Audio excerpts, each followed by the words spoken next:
morning, everybody. Crafting Journey here, that Journey chick on Instagram. It's Friday, woohoo! This is kind of, I've got a sore back dancing, yes. Woohoo. Hands in the air like you just don't care. Friday, Friday. And so far, it is a gorgeous day. Now, there's no baseball this weekend. The baseball team is traveling. They're on the road. They'll be back next weekend. But next weekend,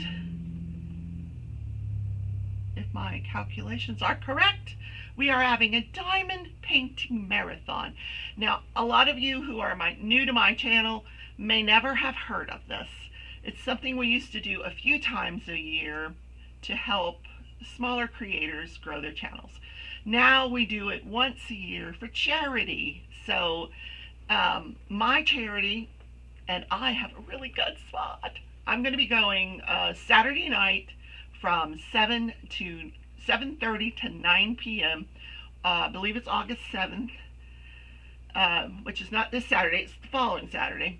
And I'm going to plan something really special. And my charity will be St. Jude's Children's Hospital. Yes. And I'll have a link where you can make a donation and all that good stuff. So, and it's fun. It starts on Saturday morning and it runs through till Sunday night. You just have one creator after the other. And it's all playlisted, so you can catch whatever you've missed. Or if you just want to sit and watch every single one of them, when you're in one live, when one live finishes, it will take you to the next live automatically. How cool is that? You don't even have to worry about the link. It's just going to take you to the next live. And we do have some fairly new creators that are growing their channels, so yay! Let's show them our support. So that's the advertisement portion of the show. Well, there's more. Please don't forget that if you would like to become a member of my channel, down in the description there's a way to join and become a member, or you can join and become a Patreon. Either one, yay! It goes to support the content of the channel and is greatly appreciated. Here's where I am on the dormouse. Yep. Working on this section right here. I haven't done the eye over here, but I'm working on this section. And I started to work on the section above the mouse where the ear is, but I've got one part here that's not sticky, so I've got to find my glue so I can fix that. Yeah, it happens sometimes. It's not a big deal. So we are putting down some drills here. It's National Gorgeous Grandma's Day. What am I doing to celebrate Gorgeous Grandma's Day? And listen, even if you're not a grandma, you may celebrate with us because you too are gorgeous. If you are of a certain age, like I am, whether you have grandchildren or not, we're going to celebrate Gorgeous Grandma Day because nobody has to know whether you're a grandma or not. You're just gorgeous. So I'm celebrating by going to the airport and picking up Malia. Yay! She's coming home from Las Vegas. That's my granddaughter. She's 13 years old. She will be 14 years old in a few weeks. Yep.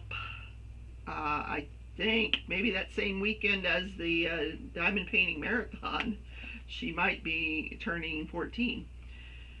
So I'm going to pick her up from the airport, do my part to participate in the deprogramming of her. She's been visiting her mother. And then drop her off at her house so her parents can complete the process. And we all miss her terribly. I missed her. She was going to spend some time with me this summer. And she still has a few more weeks. So I'm hopefully she'll decide that maybe she would like to spend a few days with Grandma. We'll see. I don't know. She's at the age where, friends are pretty important to her. And Gorgeous Grandma, not so much. I mean, she loves me and everything, but, I think she'd rather hang out with her friends. We're at that phase in our teenage life. Yes. And if she's here during a live, of course she always says hello.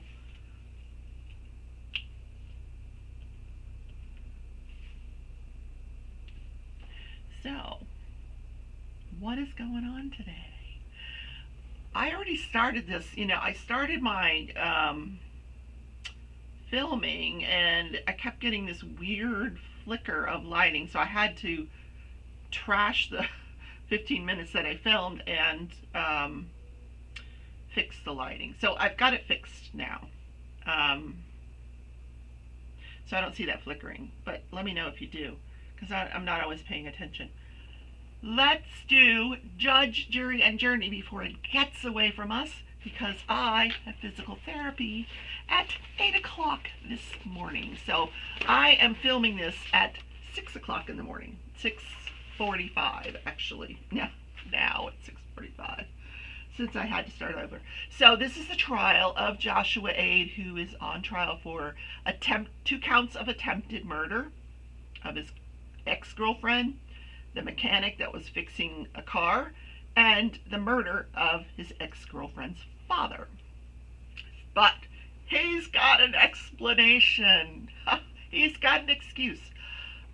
Aren't you just dying to hear it? Okay, he takes the stand. But before he takes the stand, some interesting developments in the courtroom. This judge, I really find him very attractive. I like bald men, and he's bald, and you can tell, like, underneath his robe, that he's not wearing a suit and tie. You could tell, like, he's wearing a muscle shirt or something, or a t-shirt. Like, he just takes that robe off and he goes and works out. I can just tell, Yeah. Gorgeous grandma can talk that way. I can also tell you about the book I was reading last night, but I digress. Anyway, yeah, The Witch's Consort.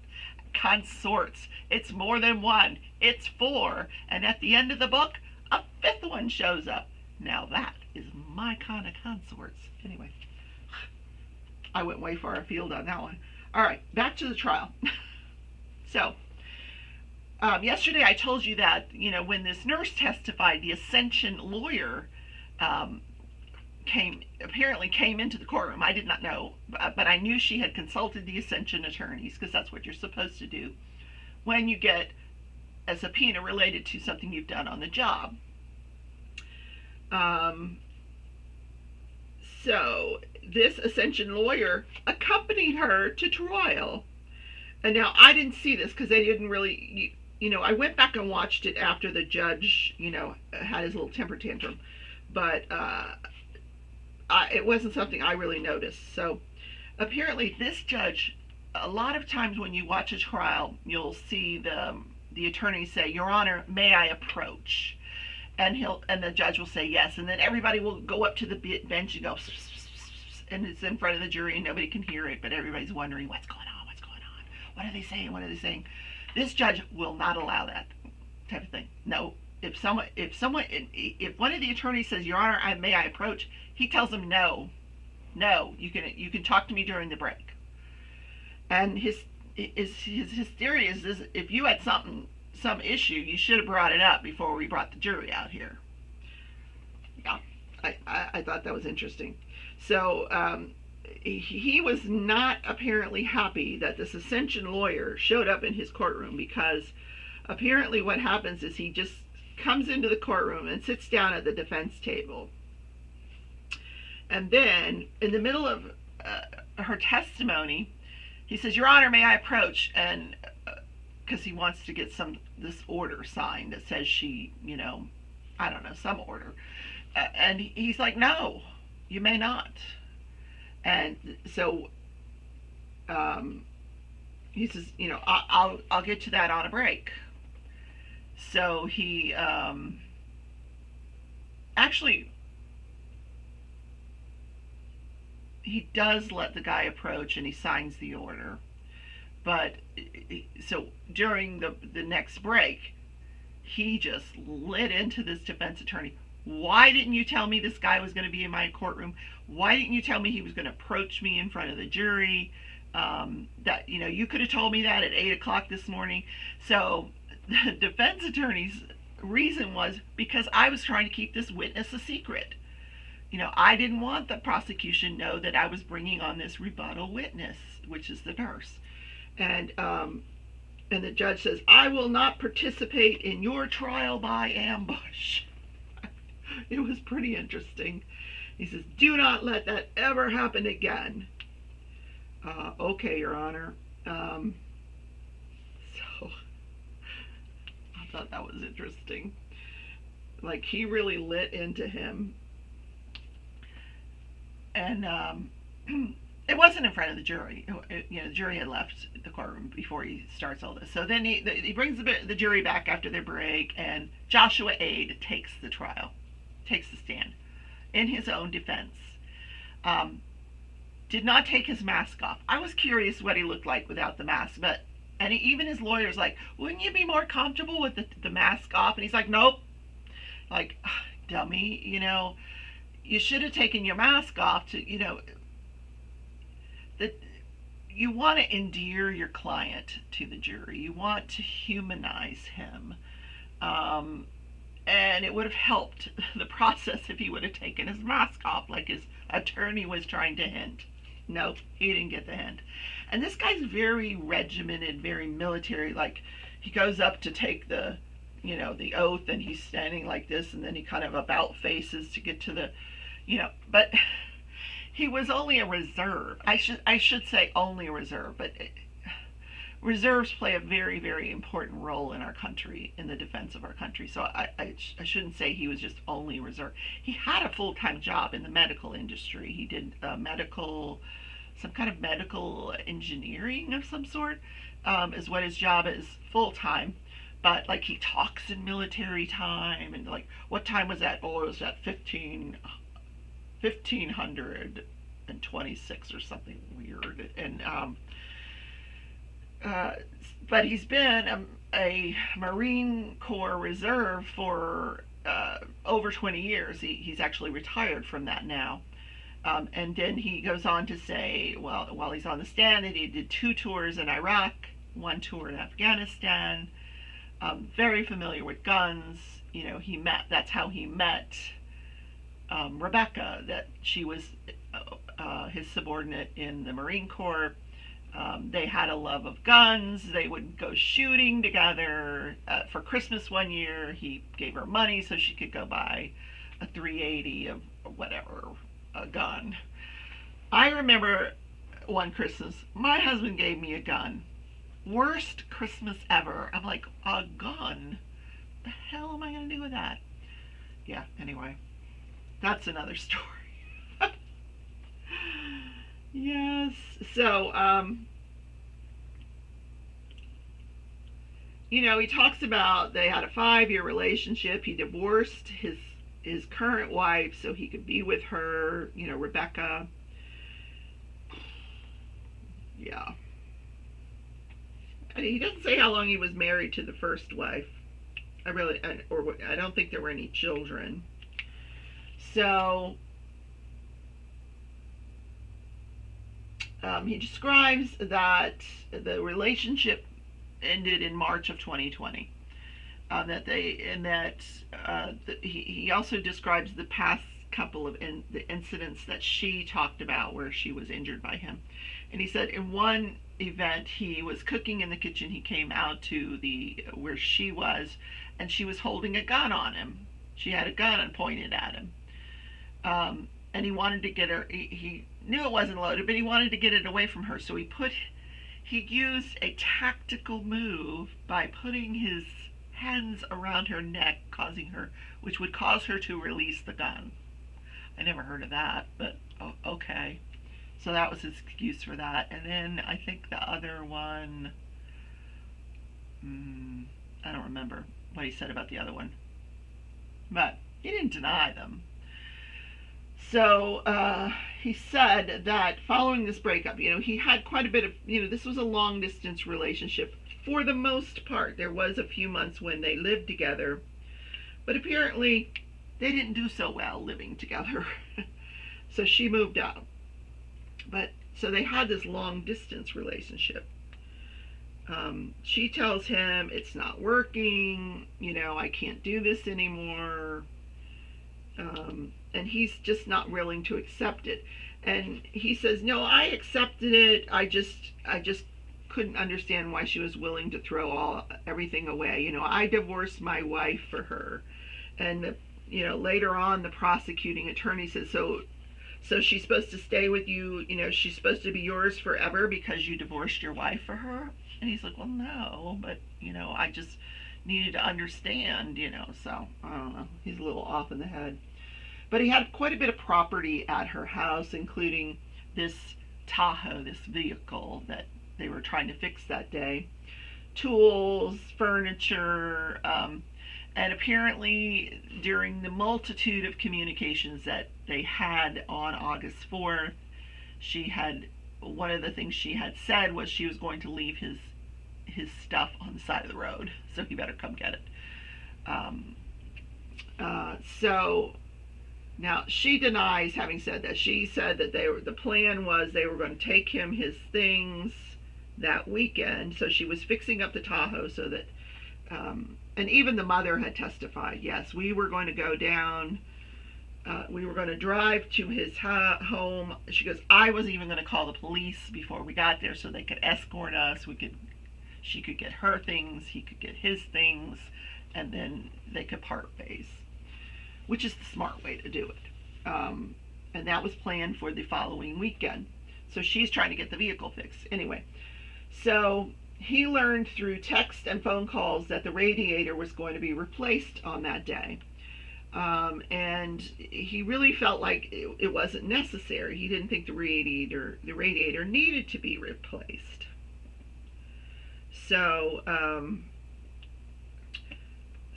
she tells him that she's hired, she has a friend of the family that's a mechanic and he's going to fix the radiator.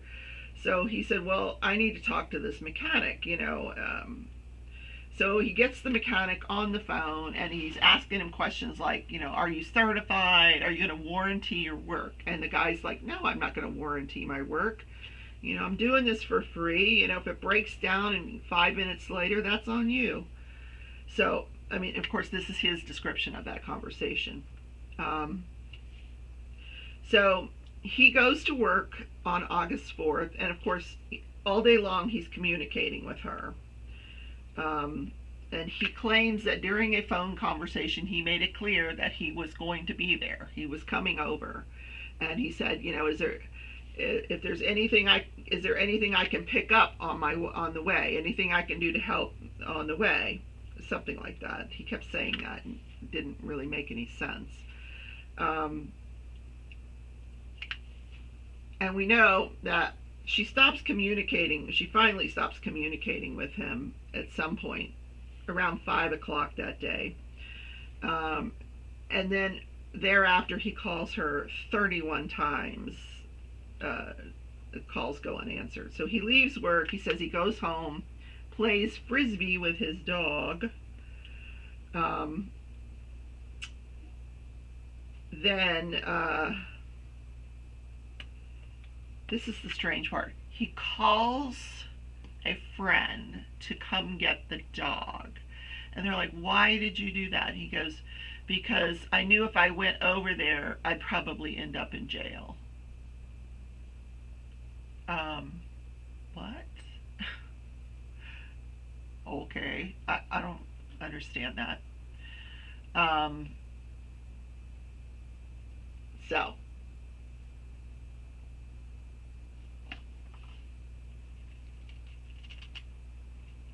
So he gets there. Now they put a picture up on the large screen and they have him point out, where he is during certain times. And so he says he parks his Jeep, he gets out, he walks or the father starts walking towards him and basically kind of circles around him and shoves him towards the garage. Now, Rebecca and the mechanic are standing back into the garage where they had told us they were standing. So he continues to shove him, and he says there was no words exchanged. He's just shoving him. So finally he says, what is going on, Boo? Which is his endearing term for his ex-girlfriend. What is going on, Boo? And the father punches him in the face 3 times, or at least once. Did he punch him 3 times? Like in the temple area. Now, we saw the pictures. There's no bruising or anything like that from him being punched. He does say that he always carries a concealed weapon. He has a concealed weapon permit, so he always carries it in his left-hand pocket. And I do recall the takedown of him when he was apprehended, and that's where it was, in his left-hand pocket. He says he had nothing to drink on the way. He was not drinking.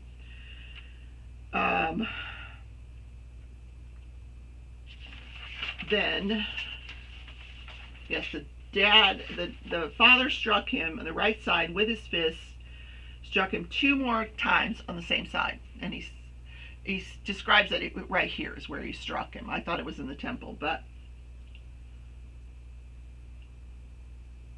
yeah, he did hit him 1 time in the temple of his head. So he struck him 3 times on the side and then once on his temple. So I guess this is why he's claiming there's no marks. He said he started to feel a little dizzy, and he felt threatened for his life. He felt like his life was being threatened, because clearly, he was getting no assistance from Rebecca or the mechanic. So he pulled out his weapon and shot him in the head. There you go. Case closed, right? I don't know. So he turned around, and when he turned around, he saw the mechanic with something, raised in tomahawk fashion like this, and he doesn't know what it was. But when he turned around and saw that, he shot the other guy. And then the other guy kind of leaves the garage. Then he turns and he sees Rebecca, who's got a gun on him. So he shoots her because she's got a gun raised at him. She's getting ready to shoot him, so he shoots her in the head. And then he runs away. He said John ran away after he shot him. But so he didn't stay on the scene to give his side of the story because he heard sirens. He knew help was on the way, so he fled. He really thought his life was in danger. So he was so upset by this that he stopped at a store, bought a 6-pack of beer that he proceeded to drink on the way home, took the very long route home, gets home, and we know that he was apprehended. So, and then there, the prosecution on cross-examination, she's really hammering home that, the fact that, she was trying to break up with him and he just wasn't having it. And he's like, no, and the fact that she had told him, do not come out here that day. And he's like, no, she knew I was coming. And he's like, no, she didn't know you were coming. It was like this big back and forth. It was in a phone call. She says, but all the texts are clearly say, do not come out here, leave me alone. Yes, that's what they say. But she told me in a phone call that she knew in a phone call that I was coming. So he claims that this was a big conspiracy to ambush him and kill him. So he was afraid for his life, and yeah. So, closing arguments are next. Yes. I don't think there's any more witnesses. I think this is pretty much it. So do we believe this story that he was ambushed? Or is he a little off in the head? I don't know. Or maybe he really believes his side of the story? I don't know. Anyway, so what is this day in history? This day in history. Okay. 1982, they are making the movie Twilight Zone, based on the series, the television series, and it's going to be done in 4 parts. And there's 4 different directors that each have a part, including Steven Spielberg. He had one of the parts in this Twilight Zone. So what happens on July 23rd, 1982, Vic Morrow and 2 child actors, they're filming the final scene of this movie. And this, it involves a helicopter. The kids were, Morrow was 53 years old, the kids were 6 years old and 7 years old. And it's supposed to be like this Vietnam battle scene. These people are on the ground. Morrow and these 2 kids are on the ground, but they have this low-flying helicopter in the air, and because of the pyrotechnics that were going off, this helicopter pilot got confused, and anyway, he crashes into these 3 people on the ground and kills them. So the families of these 3 people sue the co-director, John Landis, and 4 other men working on the film, including the special effects coordinator and the pilot. This trial, they also faced criminal charges. This trial, the criminal trial, went on for months. Lots and lots of testimony.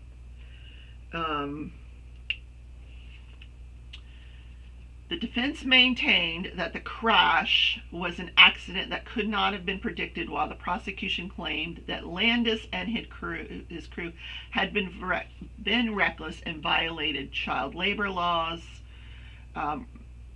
regarding their actors, the working conditions, the hours. The trial lasted for 10 months, and all 5 were acquitted. They were all found not guilty. And but the families all sued civilly as well, and got undisclosed amounts in settlements, of course, because civil has a different standard than criminal. Criminal is beyond a reasonable doubt. So clearly the jurors after 10 months had reasonable doubt, but in civil it's just more likely than not. It's like having a scale. Like if you just tip the scale a little bit, then you can give them money. So I don't think they wanted to have another trial. They'd already had a 10-month trial, so they just settled it. And by then, when you get into a civil arena, then we're talking insurance companies that are defending the individuals that are being sued civilly. I imagine these production companies had huge amounts of insurance, and they paid. They something, I don't know what, but something confidential, I'm sure. I'm almost done with this symbol, yes. And tonight is Friday night. I'm so excited about picking up Malia from the airport. Now, my boss is not going to be excited because I'm going to have to leave a little early, but, whatever.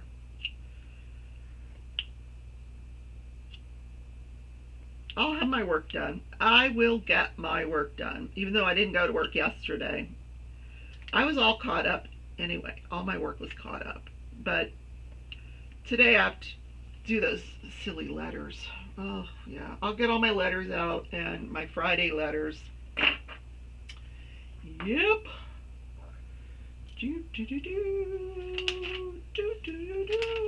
Where's my paper for here? Oh, here it is.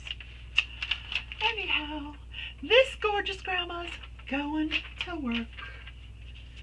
Gotta go to work. Gotta go to work.